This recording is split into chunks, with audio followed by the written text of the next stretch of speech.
कल जो पैराग्राफ हुआ था अंत में, उसको पढ़ के आगे बढ़ेंगे। जिसमें कहा गुरुदेव ने, दृष्टि की गति तथा शक्ति के अनुसार ही मनुष्य किसी वस्तु तथा भाव तक पहुंच सकता है तथा देख सकता है। यह देखना भी अपना रहस्य रखता है। कुछ को हम चर्म चक्षुओं से देखते हैं, कुछ को ज्ञान चक्षु से। ज्ञान चक्षु का कोई रूप नहीं, अरूपी को अरूपी ही देखता है। चर्म चक्षुओं की वहां तक गति कहां? यह भी विचारों का चक्र ही है। जो कुछ कहा गया, लिखा गया, वही ठीक है तथा अन्य विचार भ्रमात्मक हैं, यह हठधर्मी ही कह सकता है, विचारशील व्यक्ति नहीं। और यही भाव लिया गया था कि विचारशील व्यक्ति विचार करता है, देखता है दृष्टि कहाँ है उसकी, और उस दृष्टि का रूप क्या है, वो स्थूल है या सूक्ष्म है, और उसकी गति क्या है और उसकी शक्ति क्या है। तो उसी के अनुसार, यानी जो भी दृष्टि है, तो पहले बताया कि स्थूल की गति तो ससीम है, सीमित है, सूक्ष्म की गति ही असीम है। तो जब तक सूक्ष्म की दृष्टि नहीं आती तब तक उसमें गति नहीं आती, यानी जिसको कहते हैं स्पीड बढ़ती नहीं, कितना भी प्रयास कर लें। और सिर्फ स्पीड बढ़ेगी गति से ही नहीं, उसके भीतर पावर भी होना चाहिए, शक्ति भी होनी चाहिए।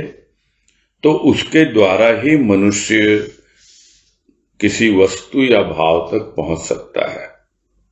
वस्तु यानी स्थूल दृष्टि से स्थूल वस्तु तक, और सूक्ष्म दृष्टि से सूक्ष्म भाव तक पहुंच सकता है, और पहुंच ही नहीं सकता, देख भी सकता है। तो देखने का रहस्य बतलाया गुरुदेव ने कि एक तो बाहर की आंखों से, चर्म चक्षुओं से देखते हैं, वो स्थूल दृष्टि है, स्थूल की वस्तुएं ही दिखाई देती हैं।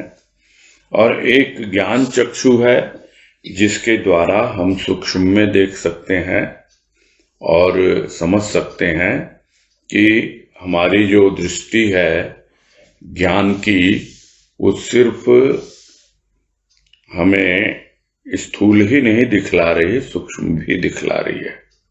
ये बात पहले भी गुरुदेव ने कही है कि असीम में सभी भावनाएं तथा स्थूल सूक्ष्म निहित है। यानी वो जो गति असीम है सूक्ष्म की, उसके अंदर सभी तरह की भावनाएं, चाहे वो स्थूल से संबंधित हो, चाहे वो सूक्ष्म से संबंधित हो, वो उसमें निहित है, यानी वो भीतर छिपी हुई है।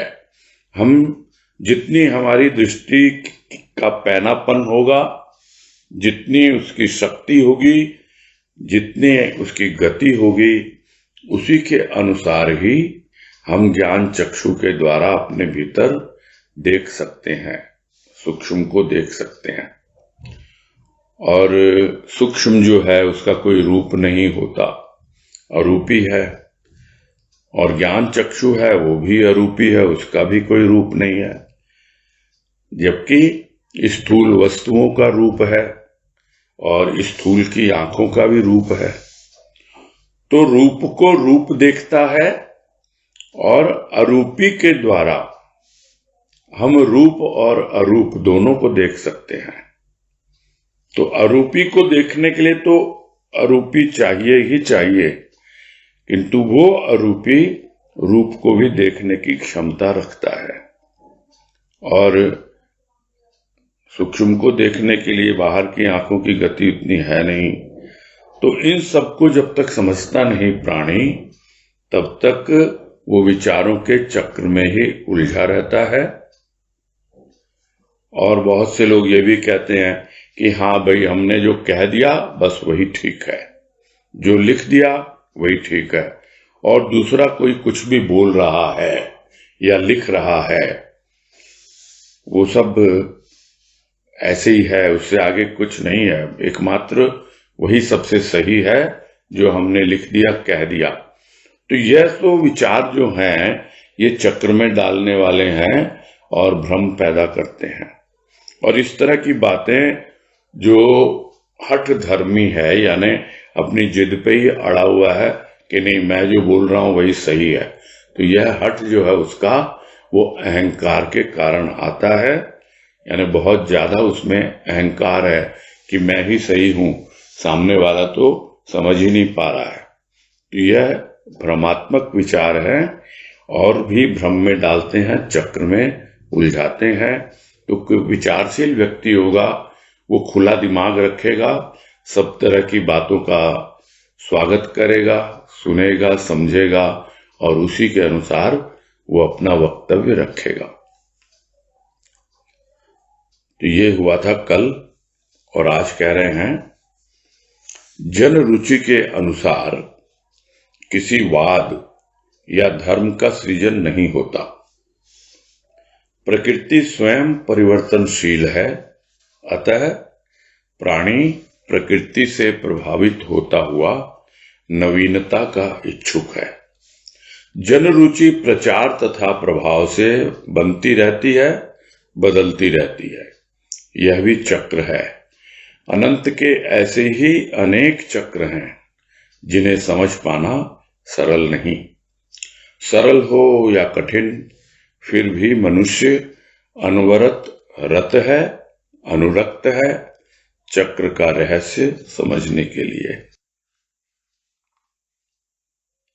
और इसमें यह स्पष्ट कर रहे हैं गुरुदेव कि लोग कहते हैं भाई लोगों को ऐसा चाहिए, जन रुचि ऐसी है, इसीलिए हम यह सब बातें कह रहे हैं, या इसीलिए हमने ये मार्ग अपनाया है, या इसीलिए हम कहेंगे कि हाँ भाई ये वाद यानी कुछ भी अपना जो पंथ है या जो कुछ भी राह पकड़ी है उसको एक वाद का नाम दे दिया जाता है।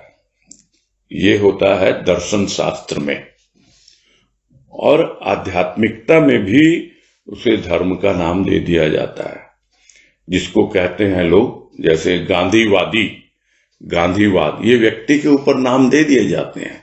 यानी गांधी की जो विचारधारा है उसको मानने वाले यही कहेंगे कि यह गांधीवाद है।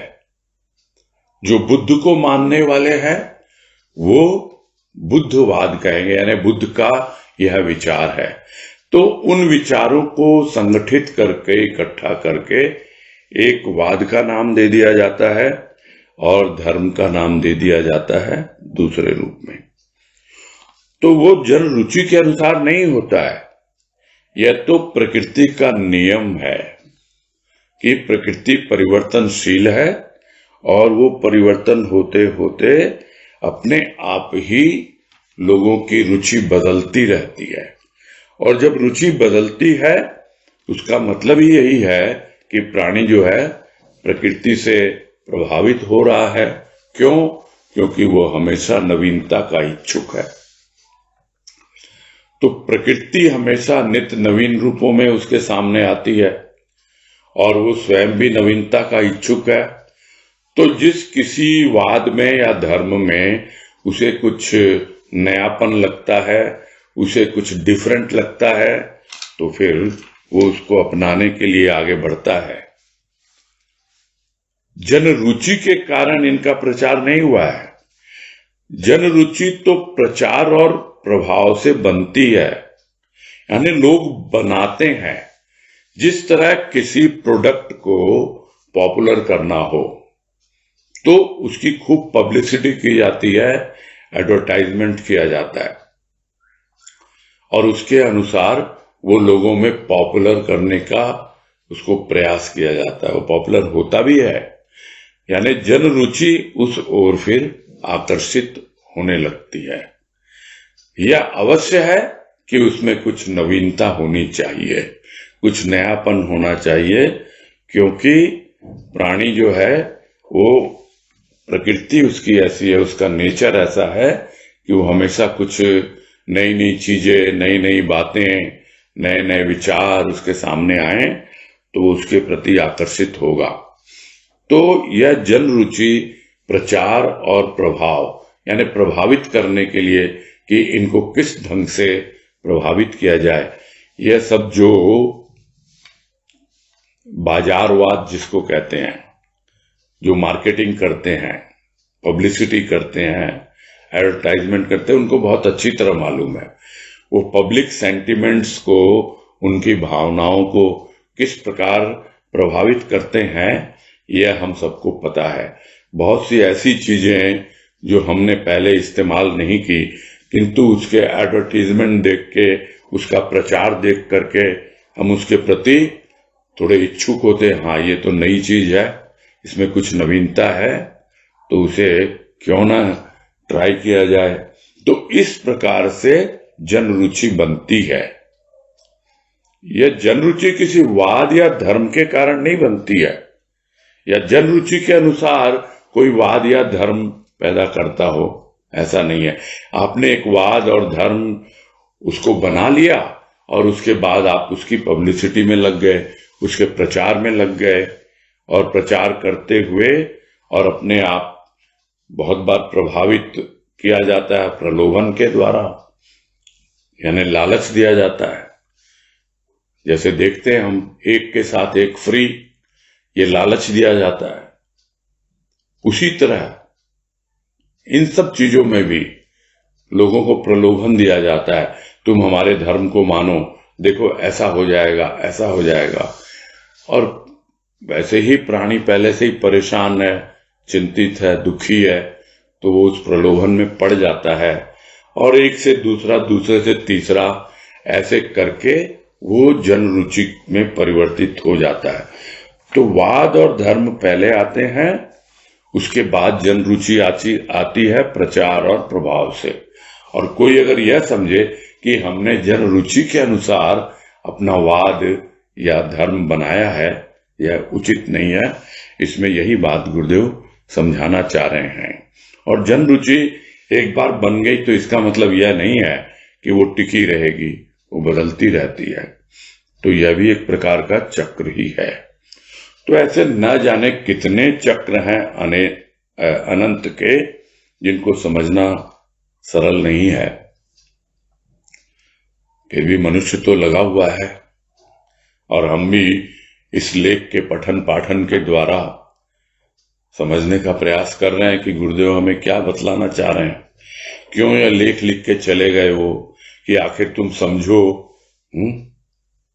सरल है या कठिन है। बहुत से लोग तो कठिन सोच करके उसका प्रयास ही नहीं करते, उसकी ओर आगे ही नहीं बढ़ते, उस पर ध्यान ही नहीं देते। भाई ये गुरुदेव के लेख बहुत कठिन है, इनको समझना बहुत टेढ़ी खीर है, तो उस पर ध्यान ही नहीं देते। कुछ देते भी हैं तो कुछ समय के बाद वो उनको बड़ा ही बोरिंग लगने लगता है, क्योंकि उनको इंटरेस्ट तो है नहीं, देखा देखी लग गए। और यहां तो किसी चीज का प्रचार नहीं है और न ही किसी प्रकार का प्रभाव है कि आप गुरुदेव के लेख सुनो, पढ़ो और उस पर ध्यान दो। कभी गुरुदेव ने नहीं कहा, तो हम लोग कैसे कह सकते हैं वो सब बातें। तो इन सब बातों से यही समझ में आता है कि ऐसे कितने ही चक्र हैं, यानी लोग अपने अपने चक्रों में फंसे हुए हैं, समझ नहीं पा रहे हैं। और अनंत के चक्र तो अनेकों अनेक हैं। अब ये सरल है या कठिन है, फिर भी जो समझना चाहता है वो लगा हुआ उसमें। तो अनवरत रत है, यानी जो लग जाता है वो उसके पीछे लग ही जाता है। अनवरत लगे हुए हैं, हम भी लगे हुए हैं, पिछले 7-8 महीने से हम भी लगे हुए हैं इसके पीछे, समझने के लिए कि आखिर पुस्तकों में क्या लिख के गए हैं गुरुदेव। सब लोग प्रयास तो कर ही रहे हैं ना, भले ही कठिन लग रहा हो सकता है सरल भी लग रहा हो। तो इस तरह प्राणी उसमें अनवरत रत रहता है समझने के लिए, भले ही वो सरल हो या कठिन हो। साथ ही साथ अनुरक्त भी है, यानी उसमें डूबा हुआ रहता है, खूब रसपान करता है उसका। ऐसा भी नहीं है कि बस खाली लगाई हुआ है, किसके लिए लगा हुआ है? उस चक्र का रहस्य समझने के लिए। सरल हो, किसी को सरल लगे तो बड़ी आसानी होती है उसको आगे बढ़ने में। कठिन लगे और फिर टिका रहना, ये और भी कठिन है। किंतु रहस्य कुछ न कुछ प्रकट होता है, तभी तो रस मिलता है। और जब रस मिलता है तभी तो अनुरक्त होता है वो, तभी तो उसमें डूबता है। अन्यथा वो तो दूर से ही नमस्कार कर लेता है। आगे कह रहे हैं, जिज्ञासा जीवन है जीव का। उपेक्षा न प्रशंसनीय है और न शोभनीय। प्रकृति का प्रभाव प्राणी पर होता ही रहता है। मनुष्य ने पराजय कब स्वीकार की? जिस दिन वह पृथ्वी पर आया, उसने पृथ्वी तथा निर्माता का रहस्य समझने की सतत चेष्टा की और आज भी वह सचेष्ट है। कहां तक उसे सफलता मिली, यह कहना कठिन है। हां, यह कार्य अति अल्प व्यक्तियों ने किया है। उसने भूगर्भ विद्या सीखी तो नभ की गतिविधि पर भी ध्यान दिया। सूर्य चंद्र की गतिविधि का अवलोकन करने वाले ने हृदय स्थित अपने स्व से परिचय प्राप्त करने में वह उत्साह न दिखलाया जो उसने पृथ्वी और आकाश को समझने में। स्थूल की सूक्ष्म स्थिति की जानकारी उसके लिए प्रिय थी और प्रिय की उपेक्षणीय। बाहरी हलचल को संतुलित करने का प्रयास आज भी चक्रवत चल रहा है। भीतर का हाहाकार कैसे शांत हो, उसकी ओर वह क्यों ध्यान देने लगा? अग्नि प्रज्वलित है, ईर्ष्या, द्वेष, काम, क्रोध की। इसे बाहरी अनुसंधान, आविष्कार क्या कभी शांत कर सकेंगे? कदापि नहीं। तो जिज्ञासा तो है। जीव को अगर जीवन मिला है तो जीवन में अगर जिज्ञासा ही नहीं आई तो वो जीवन तो निस्सार है।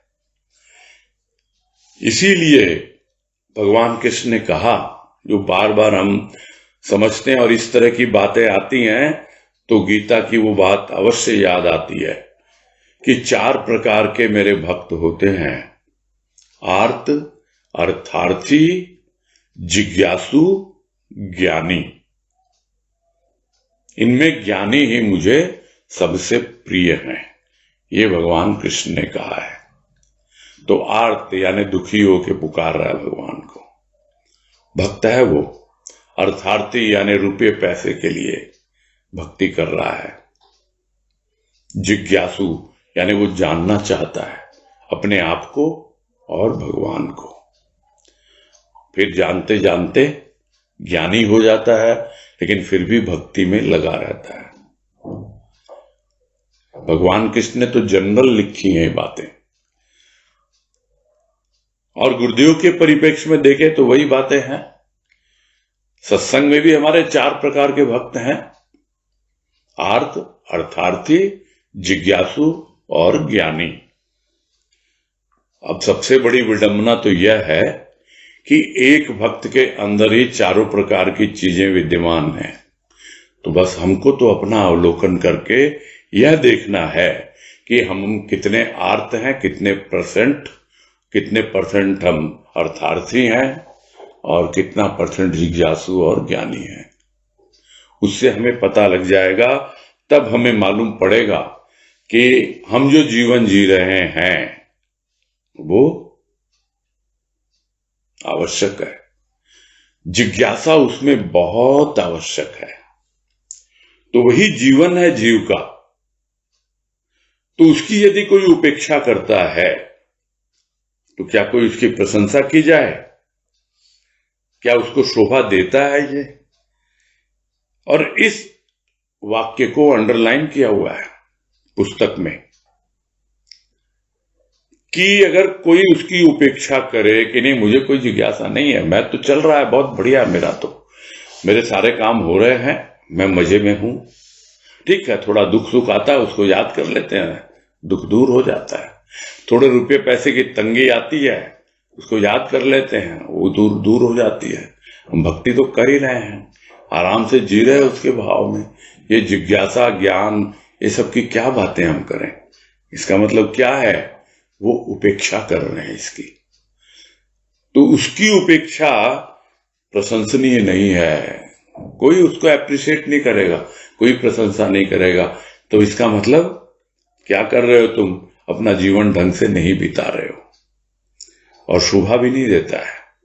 किसी भी भक्त को यदि उसके भीतर जिज्ञासा नहीं है और वो उपेक्षा किए जा रहा है उसकी, तो उसको शोभा नहीं देता है। और कह रहे हैं कि जो भी प्रकृति है, स्थूल प्रकृति, सूक्ष्म प्रकृति, उसका प्रभाव तो होता ही है प्राणी के ऊपर। तो क्या हार मान के बैठ जाए कि भाई मेरे लिए तो संभव नहीं है ये सब ज्ञान की बातें, ये जिज्ञासा, ये सब क्या होता है, मेरे लिए संभव नहीं है, तो हार मान के बैठ जाए? और या फिर बाहर की प्रकृति में कि हाँ भाई जैसे चल रहा है हम तो बड़े आराम से हैं? नहीं, कभी पराजय स्वीकार नहीं की उसने। क्यों करेगा? प्रयास करेगा, कोशिश करेगा तब ना। और हम बहुत अच्छी तरह से जानते हैं, बड़ा कॉमन कोटेशन है कि कोशिश करने वालों की कभी हार नहीं होती। जो कोशिश करते रहते हैं, लगे रहते हैं, प्रयास करते रहते हैं, पुरुषार्थ करते रहते हैं, उनकी कभी हार नहीं होती है। क्यों?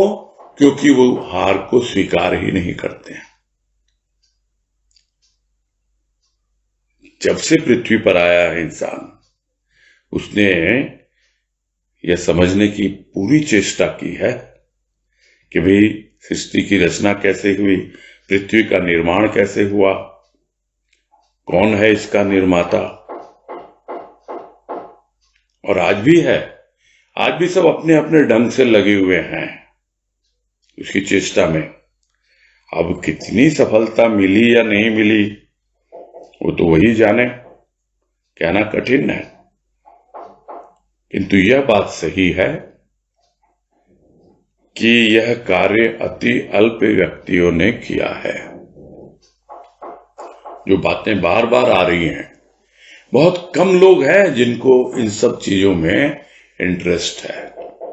बहुत अल्प व्यक्तियों ने इस तरह की खोज का, रहस्य समझने का, ये अनंत का चक्र क्या होता है उसको जानने का, इसका प्रयास बहुत ही कम लोगों ने किया है।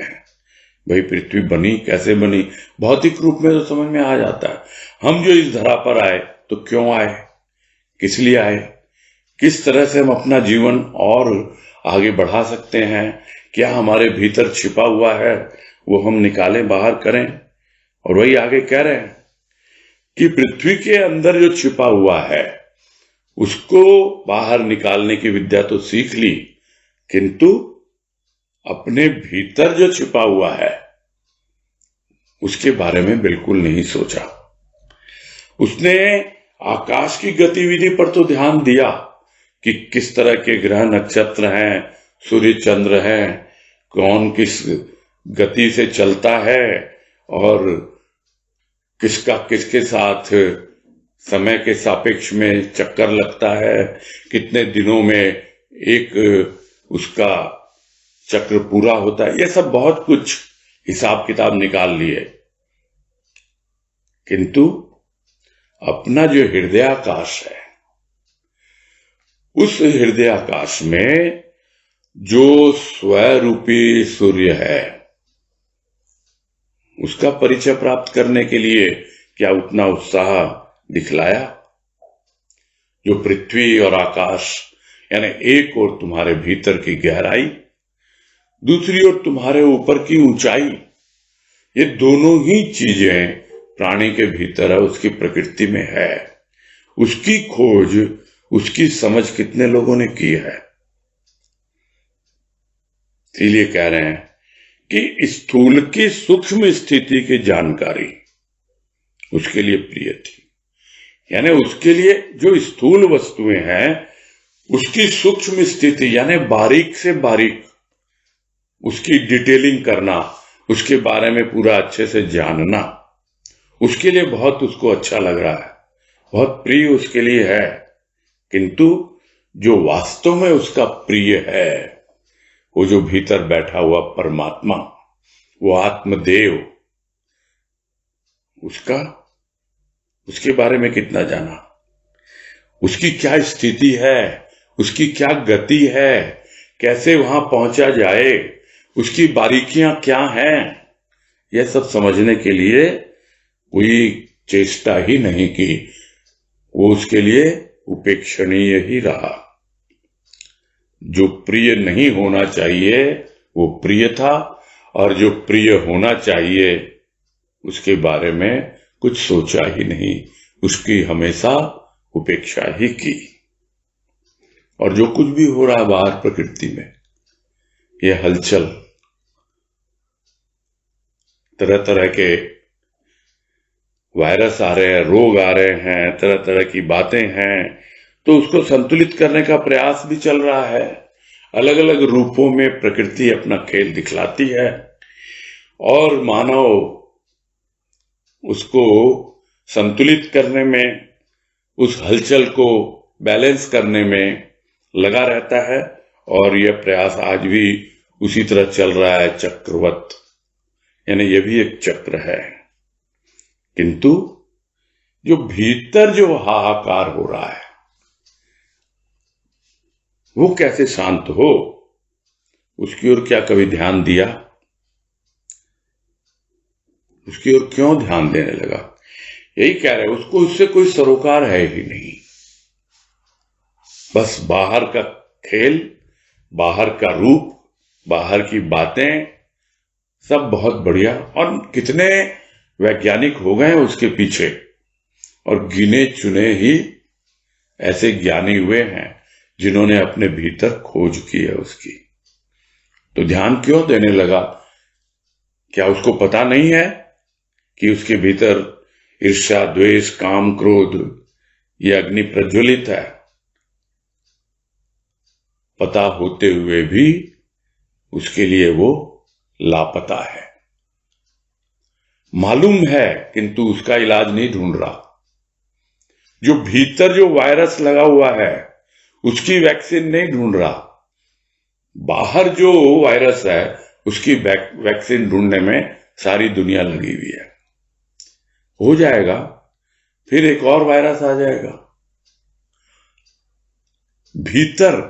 भीतर भी समझना है कि किस तरह से यह जो ईर्ष्या, द्वेष, काम, क्रोध, ये अपना शोर मचा रहे हैं, हाहाकार है, इतनी अशांति छाई हुई है, इतनी इनकी अग्नि प्रज्वलित है, तो क्या इसे बाहरी अनुसंधान और आविष्कार कभी शांत कर सकेंगे? अनुसंधान क्या है? खोज। आविष्कार क्या है? जो खोज के द्वारा उसको रिजल्ट मिला, यानी जो उसका फल मिला, वो सामने रखा उसने कि देखो ये अब मैंने इसका वैक्सीन ढूंढ लिया वायरस का। तो अभी तो अनुसंधान चल रहा है, खोज चल रही है। फिर जिस दिन वो खोज पूरी हो जाएगी, वो चीज आविष्कार के रूप में बाहर आ जाएगी कि हाँ भाई, फला फला वैज्ञानिक ने इसका आविष्कार किया। ये तो बाहर की खोज है। तो क्या भीतर जो अग्नि जल रही है उसको बाहर की खोज शांत कर पाएगी? इसमें विचारणी नहीं लिखा गुरुदेव ने कि विचार करो इस पर, तुम नहीं, एकदम बिल्कुल स्पष्ट कह दिया, कदापि नहीं, बिल्कुल भी नहीं। इस भ्रम में कोई न रहे कि बाहर सब ठीक ठाक चल भी जाए, हो भी जाए, तो तुम्हारे भीतर जो कुछ भी हाहाकार हो रहा है, विचारों का, विकारों का, जो अग्नि जल रही है वो शांत हो जाएगी? बिल्कुल नहीं होगी। जब तक भीतर की यात्रा शुरू न की जाए, भीतर की खोज न की जाए, भीतर को जाना न जाए, सिर्फ बाहर बाहर से लीपापोती करने से कुछ नहीं होने वाला। इसीलिए स्पष्ट रूप से कहा गुरुदेव ने कि यह हो ही नहीं सकता। आगे कह रहे हैं, विचित्र है मानव प्रकृति, जिस ओर आकृष्ट होती है उस ओर की प्रवृत्ति उत्तरोत्तर आवृत्ति पुनरावृत्ति करती ही जाती है। प्राचीन काल के मनीषियों ने जहां ज्ञान चर्चा में समय बिताया, बाहरी प्रकृति प्रायः उपेक्षित सी रही, वहां आधुनिक काल के विज्ञानियों ने बाहरी रहस्य में रमण किया। आभ्यंतरिक प्रकृति उनके लिए अविचारणीय सी ही है। यूं तो मनोवैज्ञानिकों ने मन की काल्पनिक व्याख्या कर पांडित्य प्रदर्शन किया और यही कह रहे हैं, विचित्र है मानव की प्रकृति, यानी उसका नेचर बड़ा विचित्र है। कैसे? क्योंकि जिस ओर वो आकृष्ट हो जाती है वो प्रकृति, बस उसी में लगी रहती है, यानी उसी में प्रवृत्त रहती है। और ये बातें हम लोग पहले कर चुके हैं प्रकृति और स्वभाव के संदर्भ में, कि जो वृत्तियां हैं, चित्त वृत्तियां, उनके अनुसार ही हमारी प्रवृत्ति होती है और फिर प्रवृत्ति प्रकृति बनाती है, फिर प्रकृति के अनुसार हम आगे बढ़ते हैं, हमारी प्रवृत्ति और मजबूत होती जाती है। क्यों? क्योंकि उसके बाद आवृत्ति पुनरावृत्ति, और यही बात बतला रहे हैं गुरुदेव कि जिस ओर आकृष्ट होती है बस उसकी ओर ही वो बार बार चलती रहती है। उत्तरोत्तर यानी स्टेप बाय स्टेप, एक के बाद दूसरा, दूसरे के बाद तीसरा, उसी को रिपीट करते रहेंगे, उसी चक्र में। आवृत्ति क्या है? चक्र है। उसी को दोहराना, उसी घेरे में बंधे रहना, उससे बाहर नहीं निकलना। क्या भाई, हमारा तो नेचर है, हमको तो ये सब चीजें बिल्कुल पसंद ही नहीं है। यानी उस घेरे से बाहर निकलने की जरा भी प्रकृति उसकी बनती ही नहीं है, वो समझता नहीं है। प्राणी, मानव प्रकृति ऐसी है, तो अपनी प्रकृति को समझे तब तो कुछ विचार आए उससे बाहर निकलने का। और उसके लिए हमारे जो प्राचीन काल के जो ऋषि मुनि थे, उन्होंने ज्यादातर समय तो ज्ञान चर्चा में ही बिताया। और अब आजकल ज्ञान की बातें किसी को नहीं सुहाती, विज्ञान की बातें करते हैं लोग। और यदि कहे ज्ञान तो समझते हैं यह तो कोई पुस्तकीय ज्ञान की बात हो रही है। तो यहां ज्ञान चर्चा से मतलब क्या है? जो अनुभव उन ऋषि मुनियों को, मनीषियों को, साधु महात्माओं को हुए, वो आपस में शेयर करते थे, आपस में उन अनुभवों का आदान प्रदान करते थे चर्चा के माध्यम से। और उनके लिए बाहरी प्रकृति में क्या हो रहा है वो प्रायः उपेक्षित सी ही रही उनके लिए, उस पर ज्यादा ध्यान उन्होंने नहीं दिया। उन्होंने सूक्ष्म प्रकृति पर ही ज्यादा कार्य किया और उसमें जितना जिसको अनुभव मिला, अपनी खोज और उसका अनुभव वही आपस में शेयर किया। जबकि आधुनिक काल के विज्ञानियों ने क्या किया? बिल्कुल रिवर्स, बिल्कुल उल्टा। वो बाहरी प्रकृति में ही रमण करते रहे और उनके भीतर की जो प्रकृति थी, आभ्यंतरिक प्रकृति यानी भीतर की प्रकृति, उनके लिए अविचारणी सी ही है, आज भी है। तो गुरुदेव तो यह बाहर की बातें कर रहे हैं, विज्ञानियों की बात कर रहे हैं। यहां तो ऐसे लोग भरे हुए हैं संसार में जो वैज्ञानिकों की खोज से लाभ उठाते हैं और स्थूल प्रकृति में ही रमण करते रहते हैं। अब जो विज्ञानी उस ओर ध्यान न दे, चलो कम से कम किसी खोज में तो लगा हुआ है, किंतु ऐसे लोग संसारी जिनको खोज से कोई मतलब ही नहीं है, उनको तो जो खोजा गया, जो आविष्कार हुआ, बस उनके जीवन में तो वो एक आरामदेह वस्तु बन गई और अपनी लग्जरी को और बढ़ा रहे हैं और विलासितापूर्ण जीवन जीने के लिए बाध्य हो रहे हैं। यह अवस्था है साधारण प्राणी की। और कुछ ऐसे हैं जो उन वस्तुओं में उलझते हैं कुछ हद तक, किंतु समझते हैं उनकी उपादेयता, ज्यादा समय वो भीतर लगाने की कोशिश करते हैं। ऐसे भी लोग हैं, किंतु कम है, बहुत कम। तो यही गुरुदेव यहां समझा रहे हैं कि आज दुनिया में, आधुनिक काल में सब वैज्ञानिक उसमें लगे हुए हैं, भीतर की खोज उनके लिए कोई मायने ही नहीं रखती है, विचार ही नहीं आता उनको। और उनमें भी कई ऐसे अपने आप को मनोवैज्ञानिक कहते हैं, तो उन्होंने कल्पना के आधार पर ही अपना भीतर की प्रकृति की व्याख्या की और अपना पांडित्य प्रदर्शन किया। यानी हम बहुत कुछ जानते हैं, ये तुम्हारे पुराने ऋषि मुनि ये क्या हो गए, ये मनीषी ये सब ग्रंथ लिख के चले गए, कुछ नहीं रखा इनमें। देखो हमने अभी रिसर्च की है कि किस प्रकार से यह मन कार्य करता है, एक चेतन मन है, एक अवचेतन मन है। इस तरह न जाने कितनी कितनी मनोवैज्ञानिकों ने मन के संबंध में खोज की है और उसकी अपनी व्याख्या भी की है और पांडित्य प्रदर्शन किया, उसके द्वारा अपना अहंकार ही बढ़ाया। आगे कह रहे हैं, किसी भी जानकारी के लिए साधना की आवश्यकता होती है।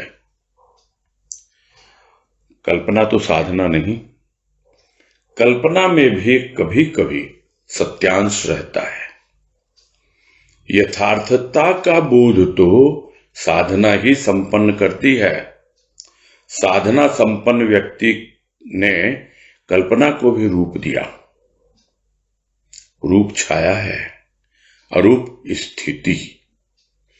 अरूप में स्थिति तथा गति दोनों ही विद्यमान रहती हैं। शिवत्व में जीवत्व का भी स्थान है। शरीर के भीतर बाहर चैतन्य का विहार प्रत्येक मुहूर्त होता रहता है। आवरण वस्तु को नष्ट नहीं कर सकता, छिपा कर ही रखता है। स्थूल भी सूक्ष्म को आच्छादित करके रखता है। उसकी अर्थात सूक्ष्म की सत्ता ज्यों की त्यों रहती है। म्यान के भीतर ही तलवार है, खाली स्थान तो कल्पना है। और इस पैराग्राफ में बड़ा गूढ़ विषय गुरुदेव ने ले लिया और उसको एक्सप्लेन किया है और कुछ अलग ढंग से किया है, इसलिए उसको थोड़ा समझना आवश्यक है कि यदि हम समझना चाहते हैं, किसी चीज की जानकारी लेना चाहते हैं, तो उसके लिए हमको साधना करनी पड़ेगी। सिर्फ सुनने से नहीं होता, सिर्फ पढ़ने से नहीं होता। अपना स्वयं का मनन चिंतन जब तक नहीं होता प्राणी का, तब तक आपकी खोज जो है वो फलीभूत नहीं होती है। आपको उसकी जानकारी पूरी तरह से मिलती नहीं है। कल्पना कर सकते हो उसके बारे में कि हाँ मैंने सुना था, और सुना तो सुन सुन के कल्पना भी कर ली आपने, किंतु कल्पना करना साधना नहीं है। साधना क्या होती है? आप शांत होकर बैठिए और कल्पना के द्वारा जो कभी कभी आपको सत्यांश यानी सत्य का अंश अनुभव में आ जाता है, उस अनुभव पर आप मनन चिंतन कीजिए, तब जाकर के आपको यथार्थता का बोध होगा। इसीलिए गुरुदेव कह रहे हैं कि यथार्थता का बोध तो साधना ही संपन्न करती है। यानी मनन चिंतन साधना है और साधन है भाव विचार। भाव के द्वारा, विचार के द्वारा हम मनन चिंतन करेंगे तो फिर जो थोड़ा सा कल्पना में सत्य का अंश आया भी, सुन सुन के जो थोड़ा सा भी हमारे भीतर उसके प्रति एक रुझान हुआ, थोड़ा सा भी हमें उसमें रस मिला, तो फिर हम उस रस के द्वारा रहस्य की ओर बढ़ सकते हैं। रहस्योद्घाटन प्रारंभ हो सकता है, किंतु वो तो साधना के द्वारा स्वयं करने से ही मिलता है। बिल्कुल यही कह रहे हैं साफ सुथरी भाषा में कि यथार्थता का बोध तो साधना ही संपन्न करती है। और साधना संपन्न व्यक्ति ने क्या किया? कल्पना को भी रूप दे दिया। यानी वो जो उसने कल्पना की थी और उसमें जो सत्य का अंश से अनुभव में आया, उसको पकड़कर अपनी साधना के द्वारा उस कल्पना को भी उसने एक रूप दे दिया। यहां गुरुदेव साकार रूप नहीं कह रहे हैं, वो एक रूप दिया है उसने। वो रूप वही जानता है, किसी को दिखलाने के लिए नहीं होता वो रूप, कि उस कल्पना ने मुझे क्या अनुभव दिए और किस प्रकार के रूप की मैं भीतर में अनुभूति कर रहा हूं। अगर बाहर का रूप होता तो समझ में आ जाता कि हाँ भाई, बाहर का रूप क्या है? बाहर का रूप तो छाया है। किसकी छाया है? जो भीतर में है। वो अरूप वो भीतर है, वो स्थित है। यानी जो हमने साधना के द्वारे अपनी कल्पना को साकार भीतर में किया, जिसको पहले भी बातें आई हैं कि वो अपरोक्ष अनुभूति हमने की, वो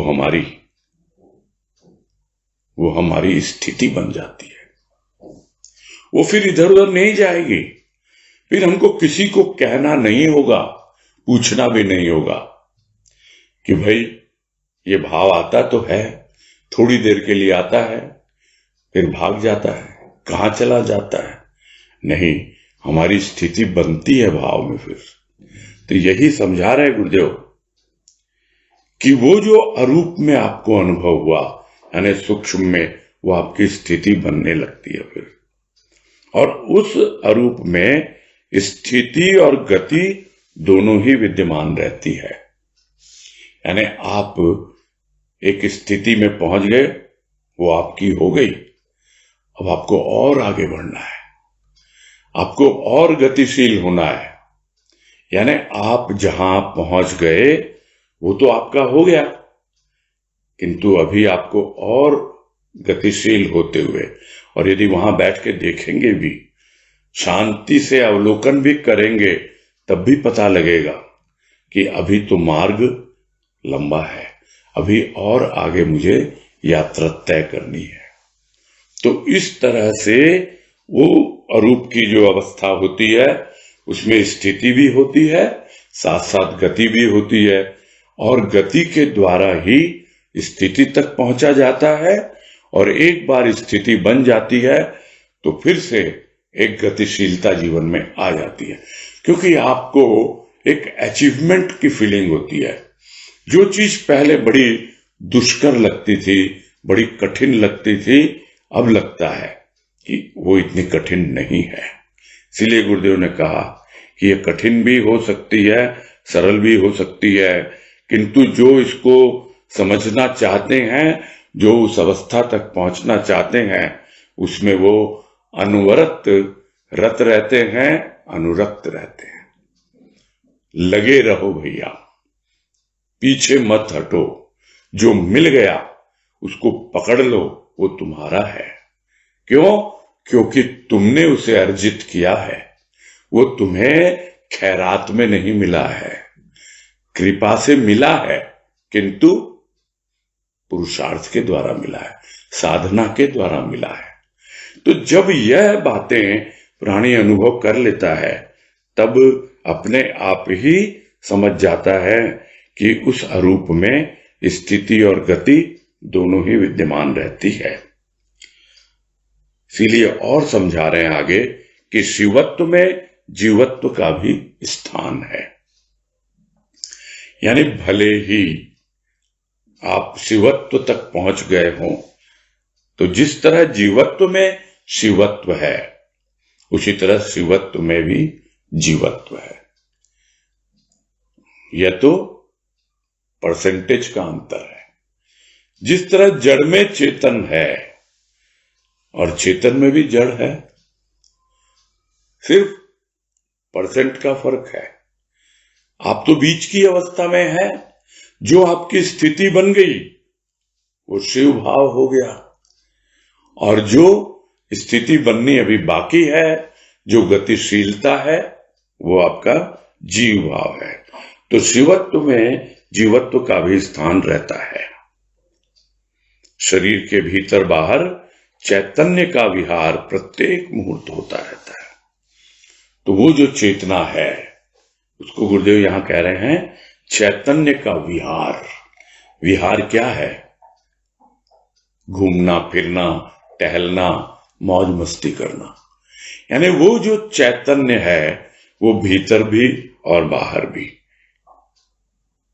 प्रत्येक मुहूर्त, शरीर के भीतर, शरीर के बाहर, यानी भीतर की प्रकृति में, बाहर की प्रकृति में, दोनों में वो जो चैतन्य है, वो हर मुहूर्त चलता फिरता रहता है और आनंद वितरण करता रहता है।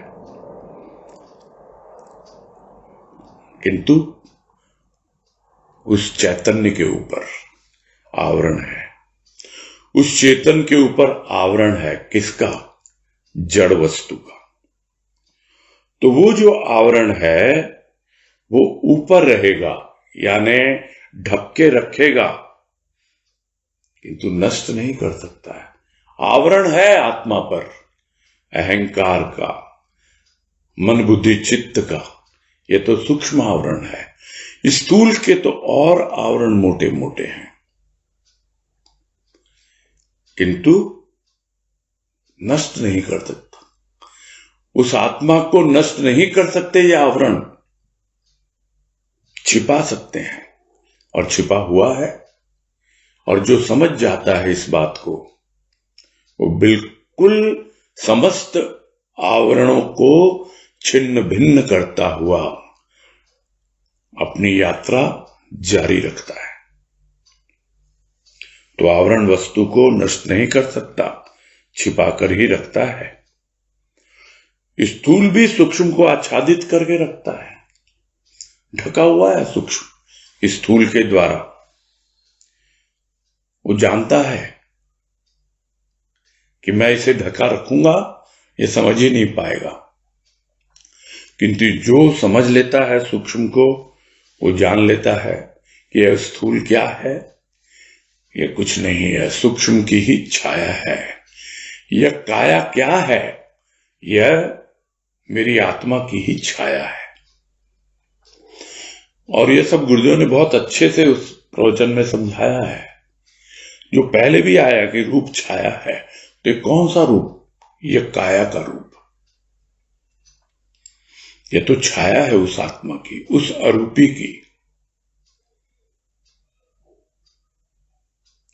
जिस दिन समझ लेगा, अनुभव कर लेगा, उस दिन जान लेगा कि सूक्ष्म की सत्ता ज्यों की त्यों रहती है। आप उसे मानो या न मानो, आप उसे पहचानो या न पहचानो, आप उसे जानो या न जानो, वो हमेशा है वहां पर। उसको नष्ट नहीं किया जा सकता। आवरण ढक के रखा हुआ है उसको। उसी तरह स्थूल ने भी सूक्ष्म को ढक रखा है, और सूक्ष्म ने उस आत्मा को ढक रखा है। किंतु सूक्ष्म की सत्ता, जो सूक्ष्माति सूक्ष्म, जो भीतर की गहराई में है, वो तो ज्यों की त्यों रहती है। तो जिस प्रकार म्यान के भीतर ही है तलवार, और कोई भीतर तो झांकेगा नहीं और कहेगा नहीं नहीं भीतर कोई तलवार नहीं है, भीतर तो खाली है। तो ये तो कल्पना है, आपने देखा ही नहीं। कई लोगों से सुना, ध्यान आ गया कि भैया बैठते हैं आंख बंद करके, लोग कहते हैं ध्यान लगाओ, आंख बंद करके बैठते हैं, भीतर झांको तो भीतर तो कुछ दिखलाई नहीं देता, केवल अंधेरा ही अंधेरा है, एकदम खाली है सब, भीतर कुछ भी नहीं है।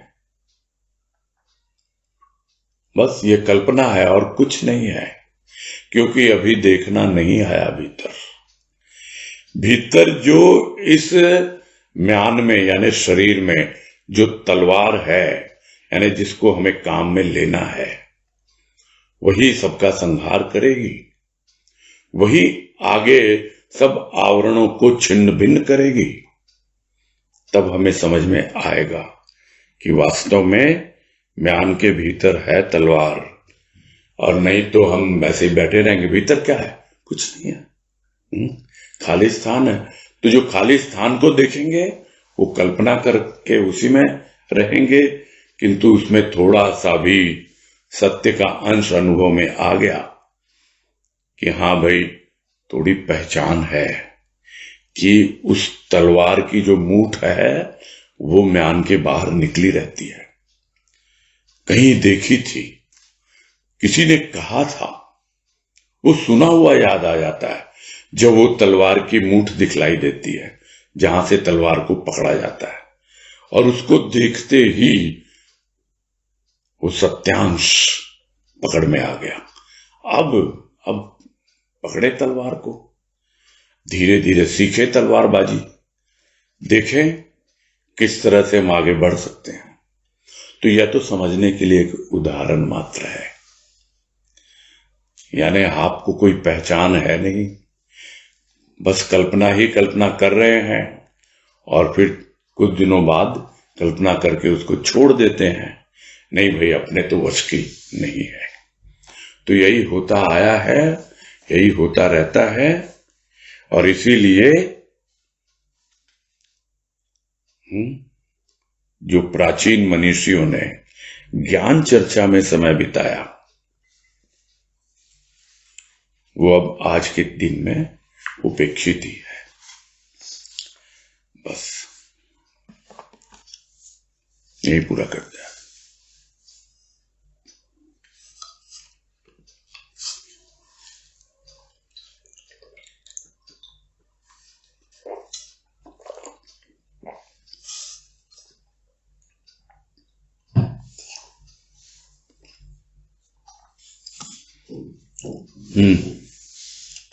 तनुश्री शर्मा बोलो।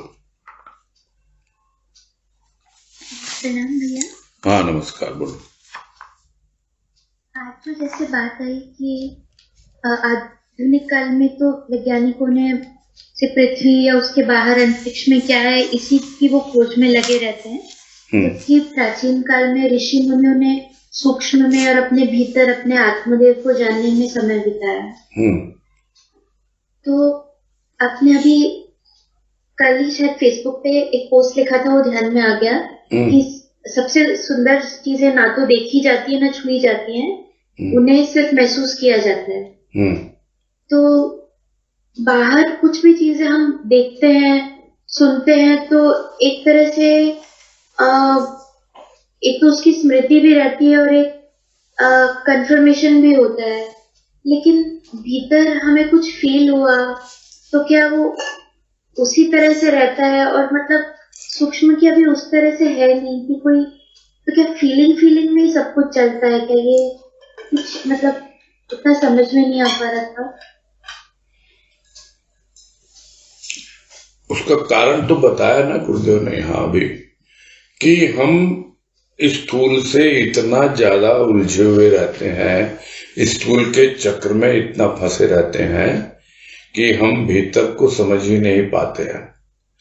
बस भीतर के बारे में कुछ सोचेंगे भी तो कल्पना ही करेंगे उसके बारे में, थोड़ा सा अनुभव मिले और उस अनुभव को पकड़ के आगे बढ़ें, कंफर्मेशन कौन देगा? कोई नहीं देगा, आपका भीतर वाला ही देगा। जो बाबा ने भी कहा मां बनासा को, तुम्हारा अंतःकरण ही साक्षी है, वही उसका विटनेस है, वही तुमको बताएगा। बस उसकी भाषा समझना, वही है असली चीज। वो अपने भीतर से खुद ही समझना होता है। वो जो उसका जो भीतर का क्या कहें, अंत प्रेरणा कहें, इंट्यूशन कहें, इंस्टिंक्ट कहें, कुछ भी कहे उसको, है ना, उसको समझना, वो जब आने लगता है, जो इस तरह कोटेशन भी डाला ही है कल परसों, है ना, हाँ, तो उसको समझ के आगे बढ़ना बड़ा कठिन हो जाता है। और जो बढ़े हैं वही पहुंचे हैं अपने डेस्टिनेशन पर, और जो नहीं बढ़े, क्योंकि उसके लिए बहुत करेज चाहिए, बहुत साहस चाहिए, हिम्मत चाहिए। हाँ, पूरी जिंदगी दांव पे लगती है उसमें। और यही दिक्कत है, हम पहले क्या करते हैं, अपने कंफर्ट की सारी तैयारी करते हैं, सारा जुगाड़ कर लेते हैं कंफर्टेबल जीवन बिताने के लिए, और फिर उस कंफर्ट के इतने आदी हो जाते हैं, इतने अभ्यस्त हो जाते हैं कि हम उससे बाहर निकल ही नहीं पाते हैं। निकलना चाहते हुए भी निकल नहीं पाते हैं। बार बार हमारा ध्यान स्थूल पर ही जाता है। सूक्ष्म में थोड़ी बहुत भी हमको जो फीलिंग हो, समझ आने लगे, और फिर हम अपने थोड़ा जो अंतः प्रेरणा है उसके अनुसार आगे बढ़ने लगे, थोड़ी हिम्मत दिखा के, हो सकता है कुछ हाथ लगे, हो सकता है ना लगे, लेकिन चांस लेने में क्या जाता है? पता नहीं, मैंने तो ऐसे जीवन जिया है, मैं अपना अनुभव ही शेयर कर सकता हूं। चांस लेना है, हो सकता है कामयाबी मिल जाए, मिल जाएगी तो और हौसला बढ़ेगा, और ये सब बातें तो समझाई हैं। हाँ, ठीक है, ठीक है, ठीक है। प्रणाम, हरिओम। हरिओम, हरिओम। हाँ, शारदा तुलसियान। प्रणाम भैया। हाँ, नमस्कार, बोलिए। भैया, आज जो भाव सुन रहे हैं, एकदम नया भाव लग रहा है भैया। बहुत ऐसे लग रहा है कि भूख उठती है सुनते समय, तो पर वो कंटिन्यू क्यों नहीं रहती है भैया? उसी की तो बात हुई ना, कि थोड़ा सा जो भी आपको लगा, आपको अनुभव मिला उसकी कृपा से, बस आप उसको पकड़ के अपने भीतर, ये तो खुद को ही करना होता है ना। ये आपकी अपनी होती है यात्रा।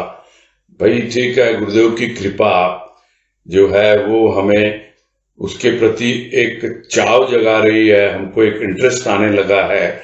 जो सब चीजें पहले हम ठीक से समझ नहीं पाते थे, उनकी कृपा से अब हमको उसमें इंटरेस्ट आने लग गया, हमको अच्छा लगा है, और यहाँ तक कि हम उसके लिए बहुत लालायित भी हो जाते हैं। तो लगना तो खुद को ही पड़ेगा, है ना, इसमें कोई दो राय नहीं हो सकती। आज तक सुना ही नहीं था भैया, इस शरीर में आन और हमारे वो परमात्मा एक तरवा की तरह है, उसको जानना ही सारा छिन्न भिन्न करना है। बहुत ज्यादा अच्छा लग रहा है भैया। और ऐसे मन में आता है कि हाँ, जीवन तो यही होना चाहिए।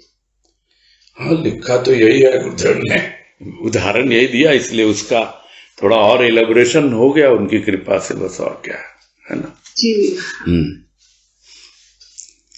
हाँ भैया, प्रणाम भैया। हाँ, हरिओम, हरिओम। हाँ, अंजू हरलाल का।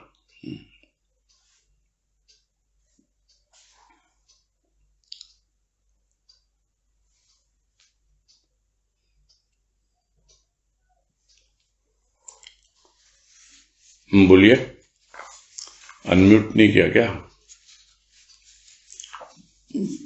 बोलिए। प्रणाम भैया। हाँ, बोलिए, नमस्कार। हाँ भैया, जैसे अभी आनंद का चक्र के बारे में सुन रहे हैं, तो स्टार्टिंग में फर्स्ट पैराग्राफ में जैसे समझ में आया कि आनंद का चक्र तो समय का, काल का चक्र है। फिर आगे और भी बातें आ रही, तो थोड़ा मतलब कंफ्यूजन हो रहा है कि आनंद का चक्र एक्चुअल में है क्या? एक चीज नहीं है ना, चक्र तो चक्र ही है। चक्र में चक्र, चक्र में चक्र, ये लाइन एक आई थी ना कि अनंत का चक्र है और अनंत चक्र है, यानी वो अनगिनत है, उसकी कोई गिनती कर ही नहीं सकते आप। ये है, मतलब खेल है, मतलब चलता, हाँ ये चलता। आपको समझना है बस कि जो कुछ भी है वो चक्र ही चक्र है। अब आप किस तरह से, वो तो जब पूरा करेंगे गुरुदेव तो समझाएंगे लास्ट में। अभी तो समझा रहे हैं कि क्या क्या चक्र हैं जिसमें दुनिया फंसी हुई है, हम उसमें देखें हमारी क्या वस्तु स्थिति है, हमारा क्या हिसाब किताब है। बस इसके आधार पे हम अपने आप को देखें। गुरुदेव जो बतला रहे हैं, हम बोल देंगे हम तो भाई वैज्ञानिक तो है नहीं, हम तो ये सब रिसर्च में लगे हुए नहीं है, चलो अच्छी बात है। तो आप क्या ज्ञानी हो?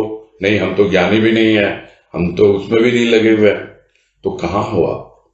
वो समझना है, और कुछ नहीं है। आपका कोई और चक्र होगा, सब तरह के सबके साथ चक्र लगे हुए हैं, उसको समझ नहीं पाता है प्राणी।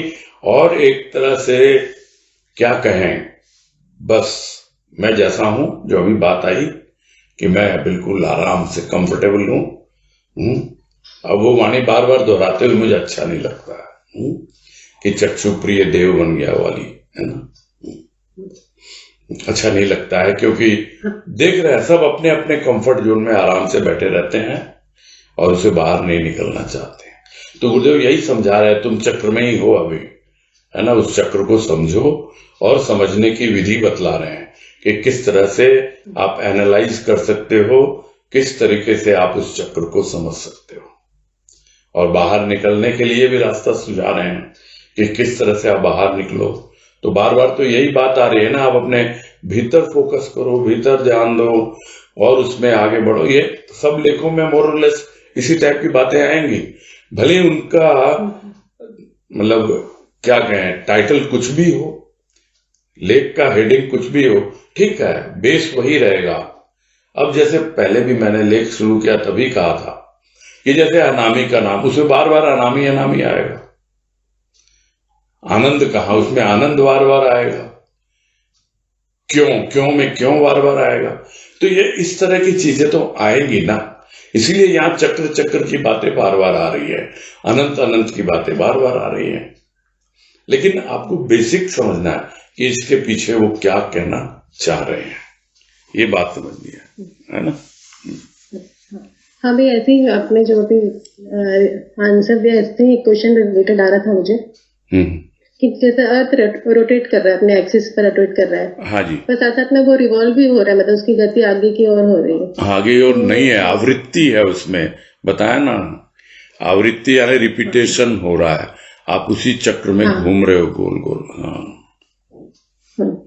तो ऐसे ही हम लोग भी मतलब पॉजिटिव नेगेटिव और जैसे कल आया कि अहंकार का भी चक्र है, उसमें घूम ही रहे, तो हम उसमें मतलब हमारी गति आगे की ओर बढ़ रही है कि नहीं बढ़ रही वो भी नहीं पता। तो वो कैसे पता चले? करते करते ही पता चलता है। देखो आप जो भी अलग अलग लेवल जो गुरुदेव ने बताए हैं ना भाई, मन बुद्धि अहंकार के तीनों, मन का पहला तल्ला, बुद्धि का दूसरा तल्ला, अहंकार का तीसरा तल्ला, तो ये सबके अपने अपने, इनके भी अपने चक्र हैं, ये आपस में भी एक दूसरे के चक्कर में फंसे हुए हैं। जो बताते नहीं है कि जैसे पृथ्वी है, उदाहरण लिया ना गुरुदेव ने, पृथ्वी सूर्य के चारों तरफ चक्कर काट रही है, और चंद्रमा पृथ्वी के चारों तरफ चक्कर काट रहा है, और भी न जाने कितने ऐसे गैलेक्सीज हैं कि वो सूर्य भी किसी का चक्कर काट रहा है। तो ये सब उदाहरण देके वो समझा रहे हैं कि आप अपने आप को देखो कि क्या हो रहा है आपके साथ, उसके लिए आपको प्रेरित कर रहे हैं, और कोई बात नहीं है ना। हाँ ठीक है। हाँ हरिओम। हाँ हरिओम। समय तो हो गया है, अभी अजय झुंझुनवाला जी का हाथ, कल करेंगे बात। ठीक है, कल पहले ही अपना क्वेश्चन नोट करके रखना, भूल नहीं जाना। और पहले ही हैंड रेस कर देना, पहला नंबर आपका। ठीक, अभी तो पूरा करेंगे जी। ठीक है भैया जी, हरिओम भैया जी, हरिओम हरिओम सबको, हरिओम हरिओम सबको, हरिओम। हरिओम हरिओम सबको हरिओम प्रणाम भैया।